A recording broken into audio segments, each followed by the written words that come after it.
All right, everybody. Thanks for tuning in. We are doing this panel on effective outsourcing, authors who outsource. Just as a general definition, what we mean by that is any publishing related job that the author either doesn't have the skill to do themselves or doesn't want to do themselves. That could be editing, book production, like cover art and design, interior design, website construction or upkeep, personal assistants who handle your online presence, audiobook production, a lot of things that authors are just like, I'm not equipped to do it, or I don't have the time. I'm going to throw some money at it, maybe. But what we're going to start with is just a quick introduction of everybody here. I'm going to go around. I'm going to ask you to introduce yourself, say a little something about you, your books, whatever you want to tell people. And we'll start with Scarlett Chase. Hi everyone. Thank you. Thank you. I'm excited to be here. This is my first panel, so a little nervous, not gonna lie.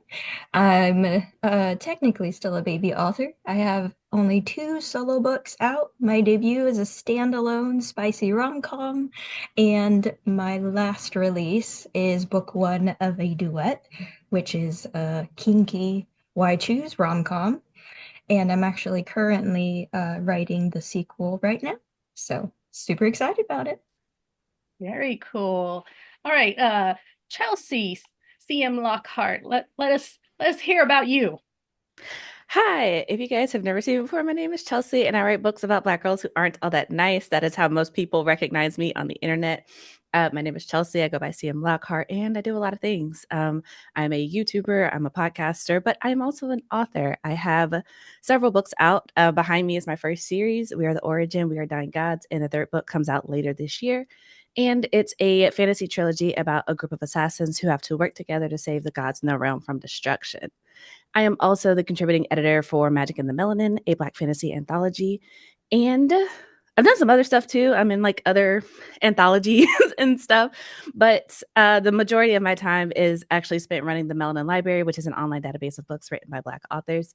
And I am also working on the first book of my next duology slash trilogy. It's to be determined when I get to the end how long that's going to be.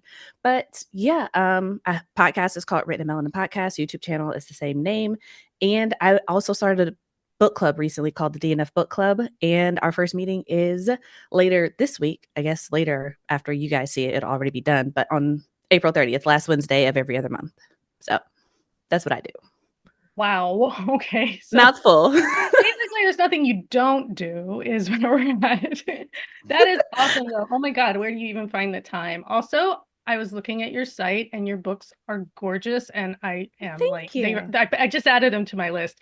I love doing these things because I meet all these authors and I find out all this new awesome content that I was not aware of. That's one of the best things about panels like this. It is. Tanya Gold, let me hear about you. Yeah, hi. I'm Tanya. My pronouns are they, them. I'm a fiction editor, translator, and an educator. I work on science fiction, fantasy, horror, contemporary realism as novels, graphic novels, and interactive fiction. And I also teach courses for editors and writers, including at Emerson College's MFA in popular fiction writing and publishing. Oh, see, and I have my MA from Emerson in writing, literature, and publishing myself, so we have that in common. I do miss Boston. I don't miss the snow, but I miss Boston sometimes. Yeah. And finally, our founder, Diana Gunn. Yeah, so I am Diana Gunn. I write fantasy and horror, and I run the Weeknight Writers group, which started as a Twitter chat back when we liked Twitter and has now grown to include many events like this one that we're having today. Um, I also just recently, well, I mean, technically in 2 days after this recording, on April 30th, I'm releasing a collection of short horror stories, Killer Debt, an anthology of murder, which is actually a collection of custom death scenes that I wrote for friends and family and just random people on the web. So that is super cool, and I'm really excited about that. But when I'm doing these events, I always say if there's one thing that I would really like you to look at is I would really like you to go to weeknightwriters.com, check out everything we do, and maybe consider going to our Ko-fi and signing up for a monthly membership to support our programming. Because there is a lot of work that goes into this, and there is so much more that we want to do. Uh, but I'm not made of money, and I need to be able to have money to block out the time to do more. Yeah, and I found weeknight writers on Blue Sky. I stumbled into it because so much of writing and finding content is word of mouth and finding the right hashtags, right? And I just love everything that Weeknight Writers has been doing. So I definitely love being part of this, and I think we should all support it as much as we can. Okay, so we're going to start talking about what outsourcing you do, maybe like why, or what like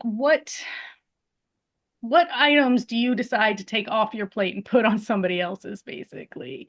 And you know what goes into that thought process of like what things you want to do for yourself and what things you would rather rather not do, or and whether or not you take into account like cost factors, obviously, whether you source people kind of freely, if you have like a critique group and you're like, well, I can get my critique free, right, as opposed to paying for a beta reader, that kind of thing. So who wants to go first? I can't see Scarlett. I don't know if she's in your hand. Go ahead.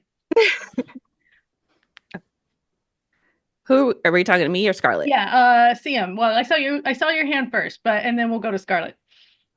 Okay.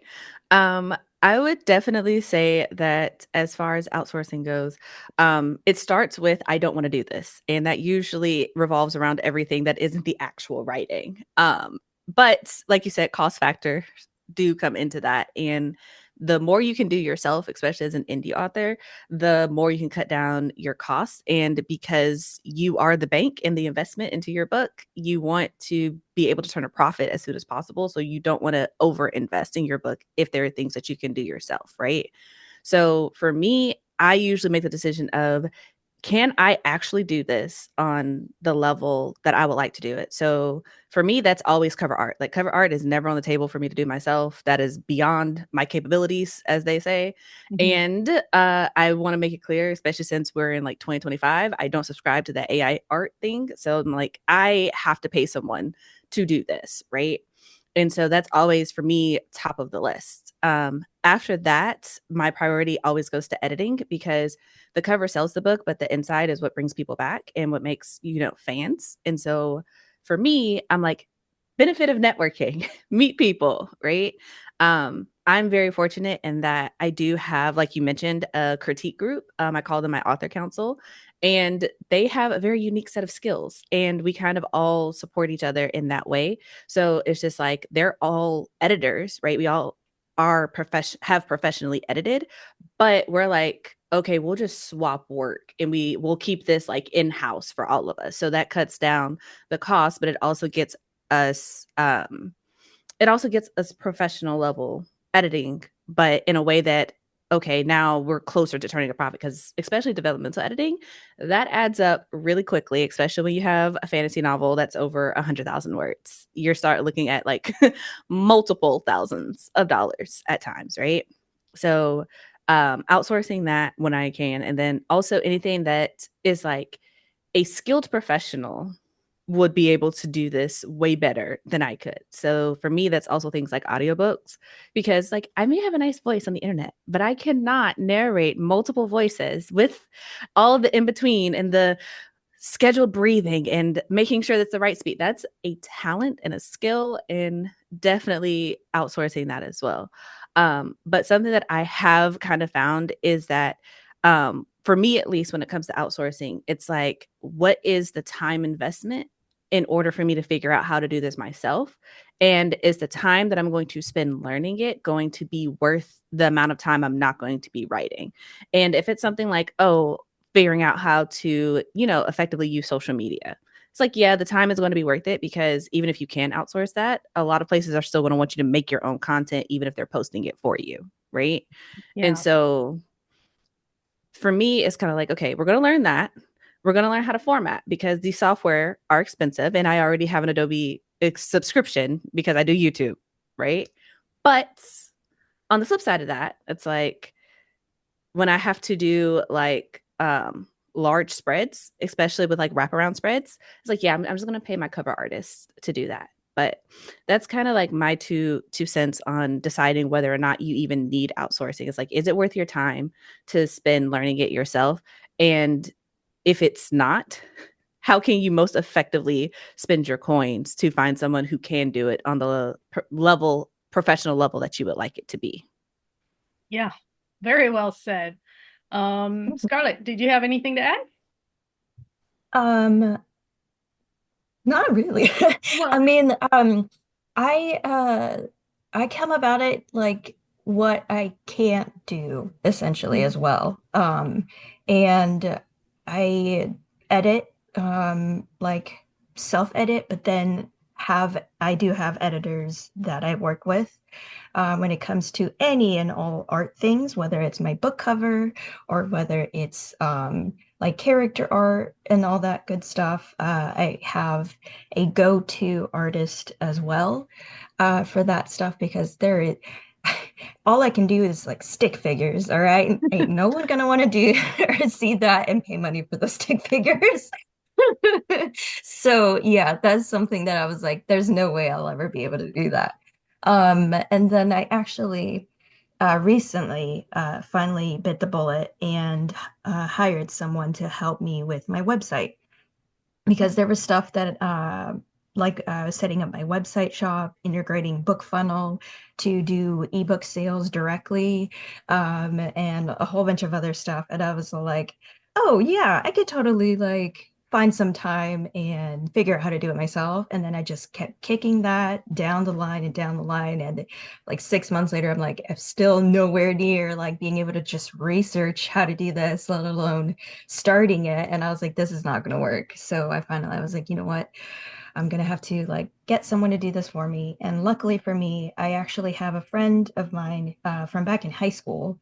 He is like a tech guru. He's like literally builds his own like computers and stuff. And I'm like, whoa. So I told him, I was like, could you please, I will pay you. Like, please help me do all the things. And he was like, okay.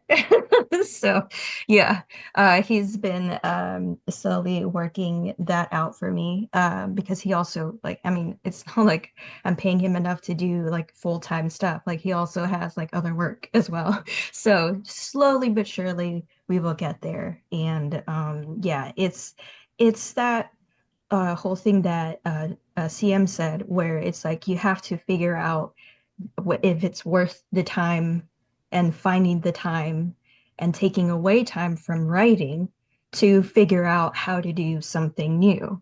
The only thing besides the writing bit that I'm doing myself would be formatting. And I actually just bought Atticus Mm. because I am not an Apple girly. No, I can't with that tech. It's too complicated. I can't do it. So yeah, I went with Atticus and I'm actually like I have because I'm also an editor myself, I had one of my clients has Atticus and she actually showed me a bit on how to do some of the stuff and I bit the bullet on that as well because formatting it's you don't even realize how much will go into that. Like literally every single little thing that you fix or tweak or add, you're gonna have to do it all over again. And even if it's just back matter that you're, oh, now I have a newsletter, put that up and add that in. Like it's a whole new draft and you have to go to that person and be like, oh, sorry again, but now there's more things. And I did that with the two books that I have out, and I was just like, oh my gosh, maybe I should just do it myself. And so, yeah, like you do have to figure out like what is actually doable for you. Like if you have enough spoons to be able to do that in the first place. Mhm. Because I don't know if you all heard of like Becca Syme, but she has an awesome like series of books, and if you haven't heard of her, I would definitely highly recommend checking her out. But yeah, she talks about like the energy in terms of pennies, and you Mm. only have 100 pennies a day. So you have to figure out how you're going to spend your pennies wisely, to do the most constructive thing in order to further XYZ, whether it's writing for the day or whether it's managing your social media or whatever. So yeah, you do have to figure out what exactly you are comfortable doing, what exactly you'd be able to do well. So people aren't just like, oh, look, that's just basic formatting. You have to really figure out what you can do and be proud of the product that you put out in front of people. And then, find a way to either save money for that or, like do payments to be able to pay whoever it is that you're outsourcing your stuff. But Yeah. yeah. Yeah, like, because then you have to budget, right? Like you have to be like, okay, I Mhm. need someone to do this and this is what I can afford. Is Mhm. it enough to afford the quality I require? You know what I mean? Like there's a Yeah. back and forth there. Now, Tanya, you're an editor, so Mhm. coming at it from that side, I know because I was a development editor in-house at Pearson, and then now I do freelance work too. But like, there's there's a benefit to having fresh eyes, obviously, on work that after you've written and lived in it for so long, you need someone who's completely clear, I think, to look at it, whether that's your critique partner, friend, author friend group, or something, right? Like, but as an editor, you have a website and everything. Do you do most of that yourself?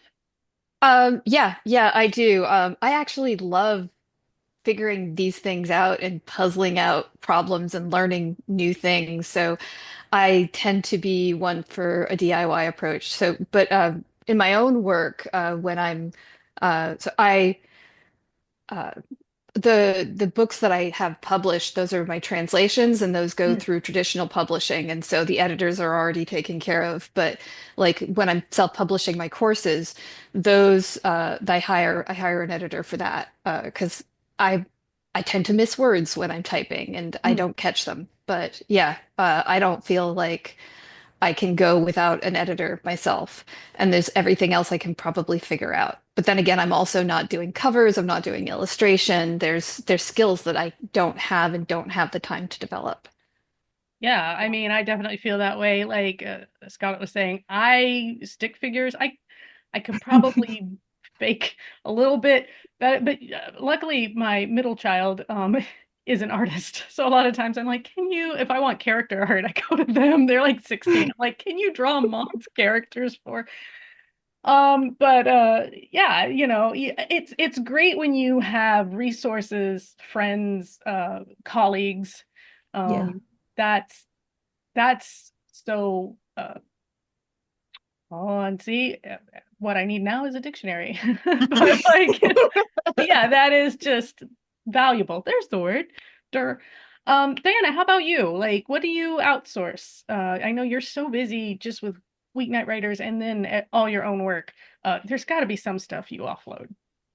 Not as much as I probably should or would like to. So I mean the big thing is definitely covers, always covers. I am not a graphic designer and I am definitely not an illustrator. And while I could probably get away for doing, like a vibe space cover if I was releasing like a short story online only kind of thing, I do not have the skills to do, a paperback wrap cover. And I definitely don't have the skills to do the kind of, illustrated cover that's more common for the fantasy stuff that I publish. That is way beyond me. So I've got a couple of great artists that I go to for that. And, I had a map done. That's definitely out of my skill set. And I've had some character art done. Really, mostly the art. I do work with editors. In my first book, I did actually work with, paid editors. Since then, I've been able to mostly do skills trades with friends. You edit my thing, I'll edit your thing, or, I'll help you with your website or something like that, which has brought down the production cost significantly, which is really nice because publishing is expensive and I am poor. So th those are the things that I Everybody. actively do outsource. And again, it's generally it's either I can't do this because I have no drawing skills, and also like yes, theoretically I could learn, but I have a spatial awareness disorder, so like I am at a natural disadvantage for learning these things. It would take me 3 times as long as it would take anyone else, and I've already got 1,000 other things to do. So it is far more efficient to hire someone. Yeah. Uh, and then what I love to do is eventually get to the point where I can, hire people or, potentially bring in an intern for weeknight writers or something like that for the things that I can technically do, but don't really want to do, like creating social media graphics and Yeah. stuff like that. I'd love to eventually reach the point where I can hire an assistant to do a lot of that stuff, or, get an intern. That's something that we have discussed, is creating an internship program. Um, but that's future outsourcing. That is not in my current resources. Yeah.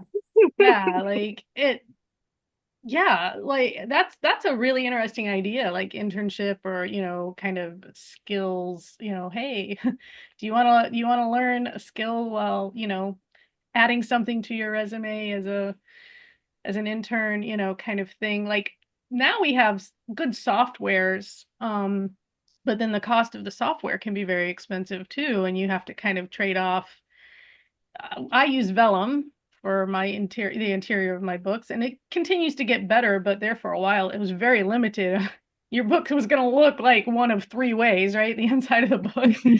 Um, but it was cheaper and easier and faster than hiring somebody to do the entire interior of the book, custom in a custom way. Um, so at what point in the process do you start reaching out to people? Is it when you're done with the draft? Is it like you're partway through a draft and you want people to start reading? Or like for me, I usually about when I'm about halfway done to publishing, I'll go ahead and start reaching out to my artist. I have 2 or 3 artists that I work with for covers, and I'll be like, okay, this is going to be coming out, and can you start throwing ideas at me for cover art? And luckily they're very happy to do that. Although again, trying to describe what you want for a cover can be really complicated too, right? You're like, well, I'm kind of picturing, but I can't draw, so I'm just kind of like, it's kind of like this, maybe. They always end up doing way better than anything I would have imagined anyway. But so at what point do you start reaching out and going, hey, let's get the ball rolling? CM? Um, it depends. So as far as like readers go, I have like different stages Mm. of that, because I have my husband who reads as I go along, and he gets every chapter right as I write it. Would not recommend this unless you have a very strong relationship with this person, because he absolutely rips it apart sometimes, and he's just like, again, just do it again. I'm like, okay, right. But then as far as like beta readers and such, normally when I'm like, okay, I know for a fact, like 100% certainty that this book is going to be done by, this date, say it's like the first of the month, right? I want to be like, hey, I need you guys to clear your schedules because on the 14th I'm sending this out, and I'm going to sit on it for 2 weeks and then come back to it and then catch all the things that I can catch, so that I'm not getting a bunch of stuff like, oh yeah, I see that already, please stop telling me about it, right?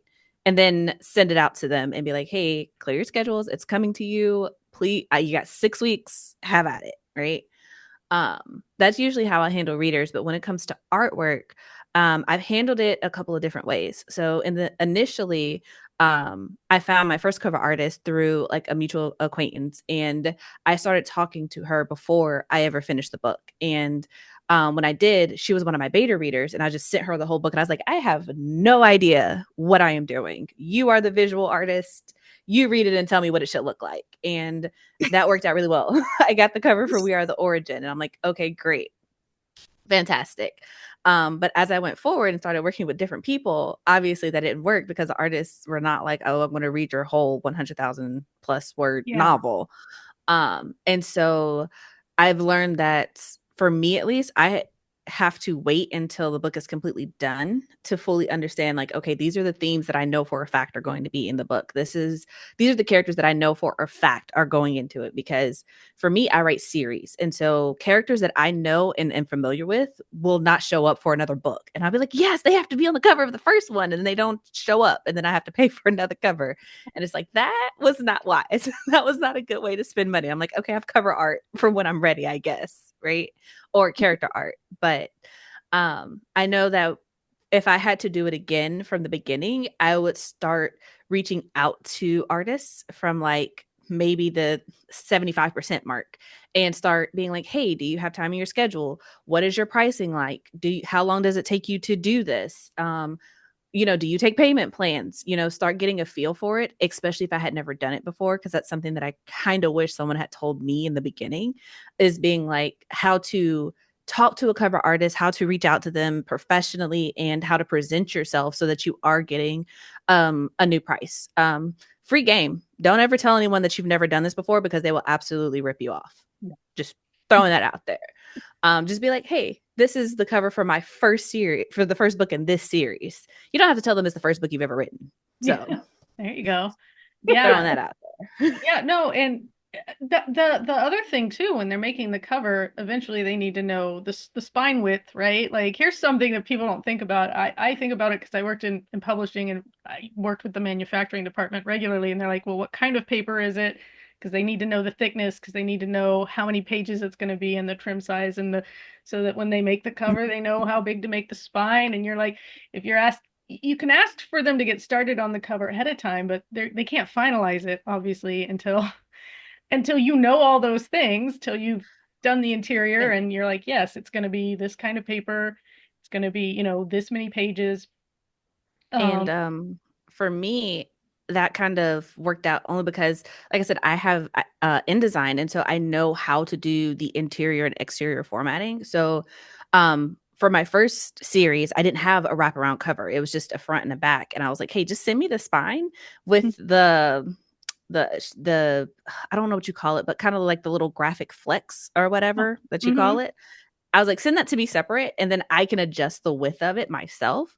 And that way I don't have to keep going back and forth with you to get this, because you've got other stuff on your plate. So it's another one of those things, kind of like in the middle of understanding what you have to outsource versus what you can do yourself. Because the interior formatting, I knew that I could do that myself. I just couldn't do the graphics. And so once I had all the pieces of the cover, I'm like, oh, I can adjust this and scale this as necessary to get this in the format that it needs to be. And that was also really helpful when it came to making, graphics and social things to promote it, because it's just like, okay, I have the back cover. I can flip this around, invert it, filter on it, and now it's the background for my social media graphics, and it's an asset that I've already paid for. So also, like Diana said, cutting down on production costs, and when it comes to reusing your assets as much as possible.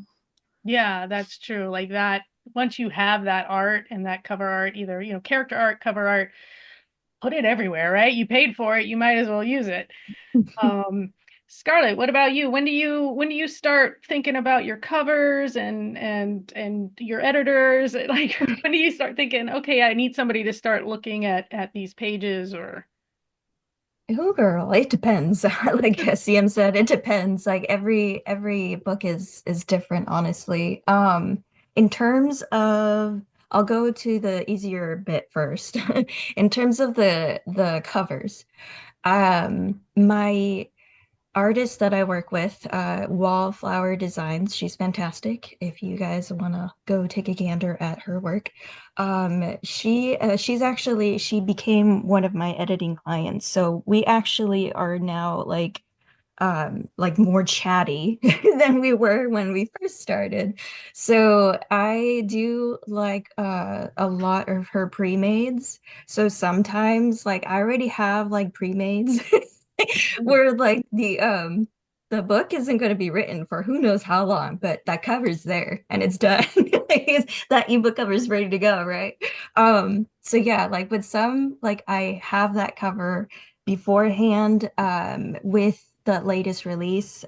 It was a custom cover, and I was absolutely no help at all because I had no idea what I wanted in my cover. Like I didn't even have vibes. I couldn't even give her that. And I was like, I'm so sorry. I was like, all I know is I don't want people like on there. Like I was just like, no, I don't like the man chest covers. Like, no. I was like, I don't like those. I was like, I just like, like more object covers or like, just like the quirky ones. And I was just like, you do with that what you will, essentially. And she came back with the amazing cover that I have now for Anything You Want. And essentially it's a matter of timing, honestly.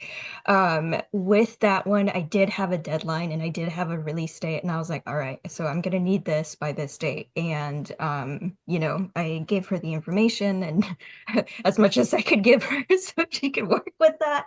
I gave her a bit more background of the story because I didn't know what I wanted as a cover. So that's actually an option. If you're like, I have no idea, just give them like the bare bones of your story. Like these are my characters, this is a bit of the storyline and what happens in the plot, and they can build on that themselves. And actually, from what I've heard, a lot of cover artists prefer that you not have an idea of what you want because it's actually harder to nail down what's in your head versus like, look, boom, and you're like, whoa, that's insane. I never would have thought of that kind of thing.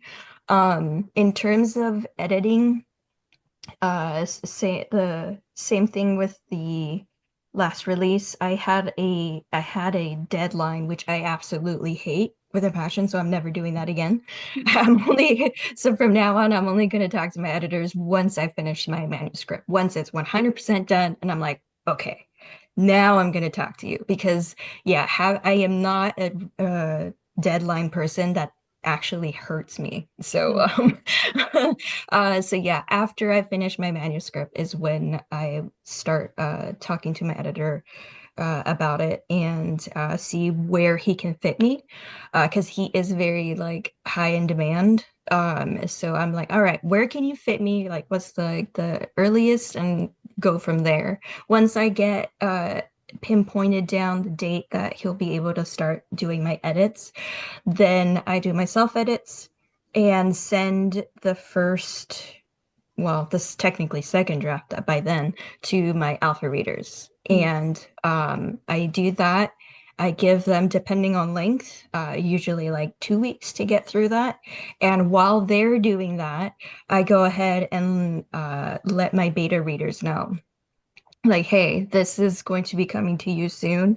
And the thing is, because I am going to be jumping around so many different romance subgenres, I actually ask all my readers, alphas, betas, arc readers. It is a sign up only type of situation because I will be delving into dark romance and there will be triggers. So like that is like very important for me to make sure that nobody, regardless of what stage they read my book, that nobody feels obligated to read it. I'm like, no, you do what you're comfortable with, and I will fill in the blanks and find other people to either bring as a beta or bring as an alpha.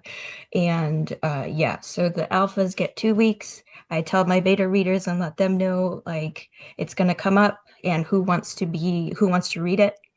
Then I gather my list, send it to them, give them a week or two. And then while they're doing that, I send out my ARC form.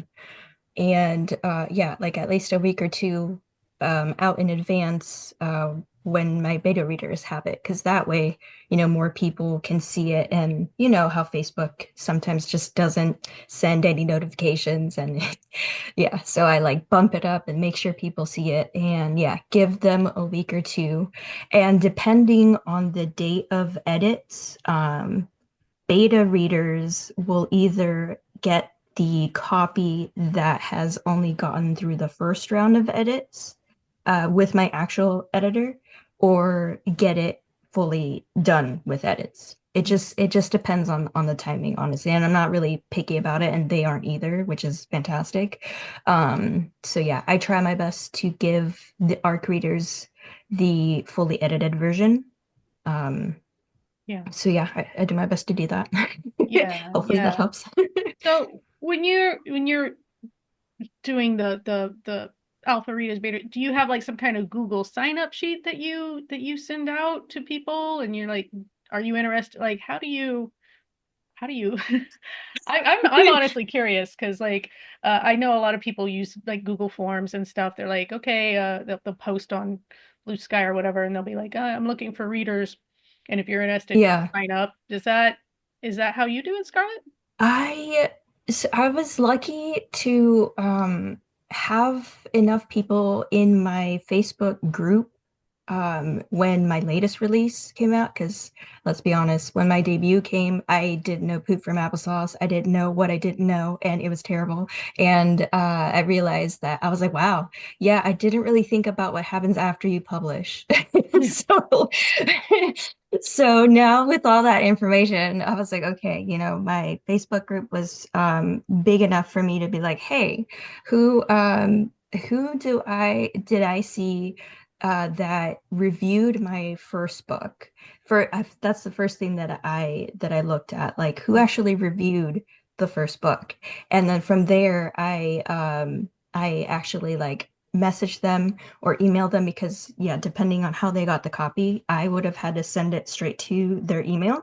So I would ask them personally, like, oh, I saw that you really loved my debut, and I was wondering if you'd want to have a chance to be one of my beta readers. And from there, I bumped people up from beta reader status to alpha reader status, and I only have like two or three main alpha readers as of right now, and I only have five beta readers, and I call them my reader circle. So I actually have a separate Facebook group for all the alpha, beta, and ARC readers, so they get all the information that they need in terms of that. In when it came to ARC readers, I do the Google Forms. Google Forms helps tremendously because you put in all the information that you need and they fill it in, and then you have it there forever. And you actually can use the little integration that they have where they change all the info into a spreadsheet. I'm Mm. very much a spreadsheet girl. Like I have spreadsheets for days. So if you want that info from the form to the spreadsheets, you just click on that and it will transfer all the data to a spreadsheet for you, which is pretty handy. And the ARCs, I do give first dibs to all my current readers in my reader circle. And then I think a week or two after that, I post it in my main reader group, and then I give them a week or two, and then after that, I go wide and public with the ARC form. Diana, I'll ask you, where do you go or where did you go? Because once you have kind of a stable of people you return to, but where would you send new writers to find outsourcer, like an editor or an artist? Like where are good places to look? I know most of mine come from referral. I only do about 3 editing jobs a year because I have to balance it with my writing. So I get all of my editing jobs, almost all of my editing jobs as referrals. But um, if somebody's just out there kind of going, I don't even know where to start, where would you send them? I mean, referrals is what you want, really. You want to talk to other writers. Most writers are happy to tell you who their editor is, Mhm. and that's really the best way to make sure that you're getting a good person. Um, there are, exceptions, but it's either you want to be going to writers who have established relationships with editors and finding out who they work with, or going to people that like you have established some kind of rapport with on social media. So, if you've been friends with someone for a while, or you've read a bunch of their books and you know that they're really good with story and with language, and they say, "Hey, I want to get into editing." That might actually be a really great opportunity to get in without a referral from someone who's gotten edits from them before, and get a really cheap rate because you'll be, the first person or one of the first people doing these edits to give this person a quote. And that can be a really effective thing to do if you're on a shoestring budget, but you want to make sure that it's someone you have reason to believe will do a good job, whether that's because you've read their books and they're really good. You know that they've been doing like free beta reads and stuff like that for a while. You have an established social media relationship or even in-person relationship. Like, you don't want to be going in with no knowledge of the person, whether that's through your own firsthand knowing that the person is generally good with stories and language and also like effective and timely, or it's because you know writers who've worked with them. And like, writers are not generally scary people. I feel like I have to throw the generally in there. Most of us are friendly, at least online, and most of us are quite happy to tell you about our editors and our artists and all of that. We are quite happy to share, and also because, most of us are not writing fast enough to be the sole employer of any of these people, and we need them to have other employers so that they can continue doing what they're doing and be able to work with us later on. Yeah, definitely. All right. Final question, open to everybody. Red flags or horror stories. Green flags too. Like anything where you're like, "Oh, this is how and when I knew this was the right person." Like what are you looking for um, you know, uh, in when you're searching out these people? I mean, obviously for art you might be looking at a portfolio. Somebody's like, "Yeah, this is the style I like," and although they can have a great portfolio and then be terrible to work with, that does happen. Um, so, you know, sometimes there's kind of the more talented and skilled they are, the harder they are to work with. I've seen that happen. So, Yeah. so anybody got a good story or something you look for or avoid? Yeah, I can start. Yeah. I think it's important to hire somebody who, like Diana said, who knows their craft and understands the genre and market. Mhm. But it's also important to hire somebody who wants to understand your work. So is asking you questions about, or what if you sh haven't shared your goals or exactly what you're trying to do, that they ask questions and try to understand what you're trying to accomplish and don't just make assumptions. So the red Mhm. flag for me would be people just assuming that they know what you're trying to do. And that would be with any type of contractor. Yeah. Yeah. Good point. Absolutely. I second that 100,000%. Because that applies not only to like um editors, right? But also cover artists. A lot of my ups and downs, I've had ups and downs with editors for sure. And I guess I'll say one for each, right? For editors, and this more so applies after you have books out in the world. You definitely want to make sure that you're working with someone who sees you as a client and not like, oh my God, I love you so much. Like I read your first book and I enjoyed it because from my experience, they do not critique as hard as you are paying them to because they want you to like them because they were your fan before you were their client. And so that can definitely have a conflict of interest. And then you're paying for someone who doesn't want to hurt your feelings or doesn't want to be like, oh, you're not a good writer or for whatever reason. Right. So, um, I would definitely say be wary of that. Because like Diana said, most writers are very cool and chill online and approachable. But at the end of the day, business is business. And it's just like, yay, I'm glad that you like me, but also I'm paying you a lot of money to be mean to me right now. So please rip this apart. Thank you. Right. um, but then also with cover artists, I will say this. A lot of writers, like not even a lot of writers, right? As writers, we are artists in our own way, in our own medium.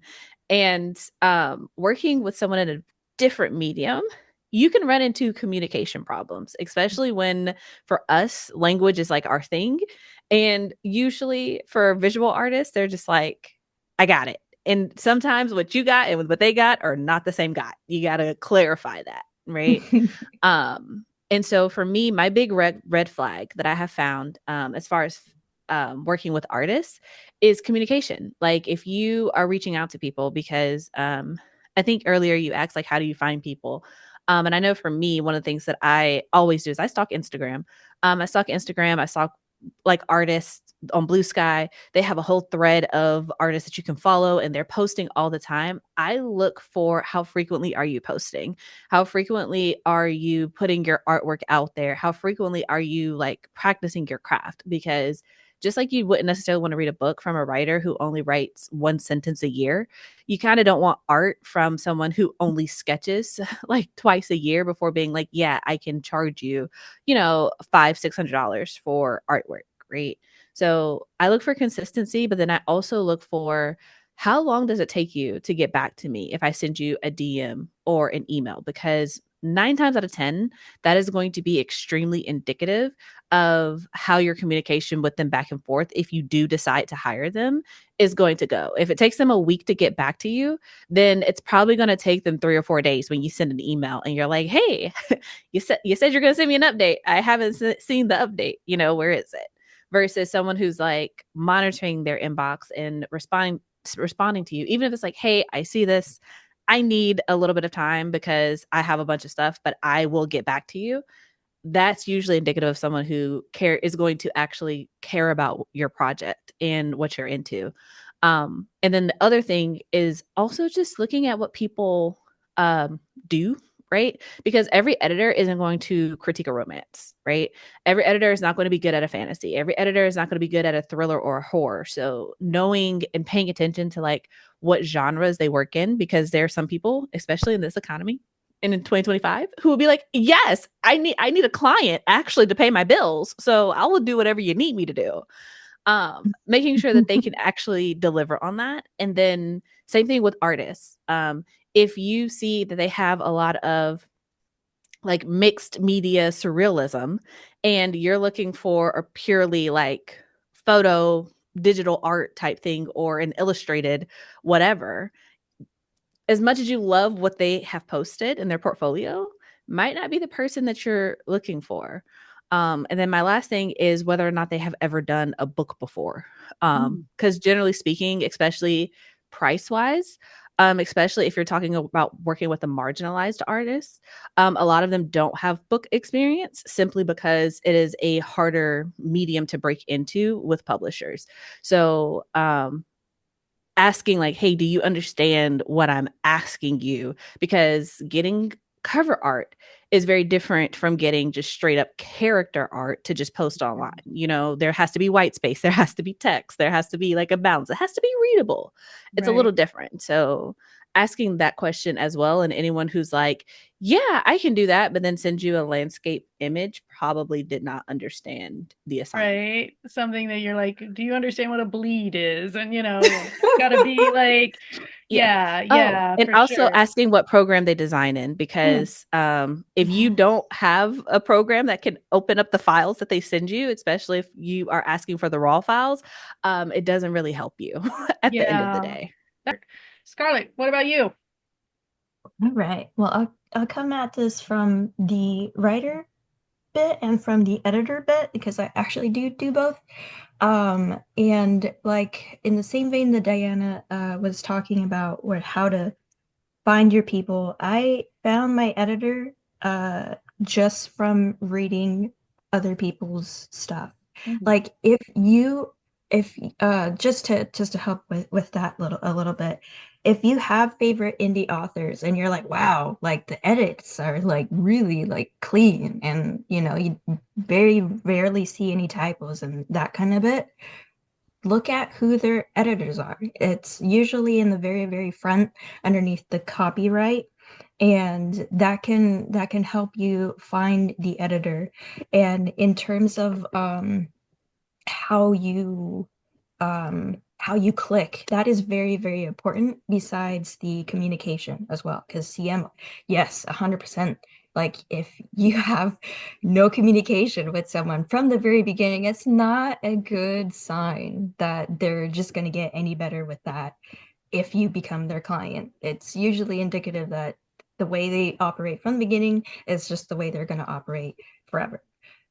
So in terms of finding someone, when you're looking for an editor, most editors do sample edits, and that is very, very important. And yeah, I sent out queries, and then I narrowed it down to like I think 3 or 4 editors, and they did sample edits, and then I went with my favorite, which funnily enough was the one that I wanted to work with from the beginning anyway.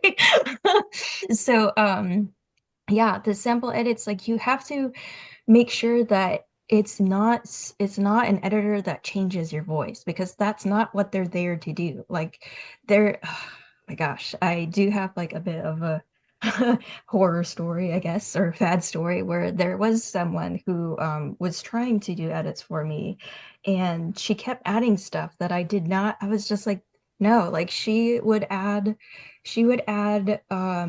oh, so and so said this way. And I'm like, that is not in any way, shape, or form the emotion behind how he said that.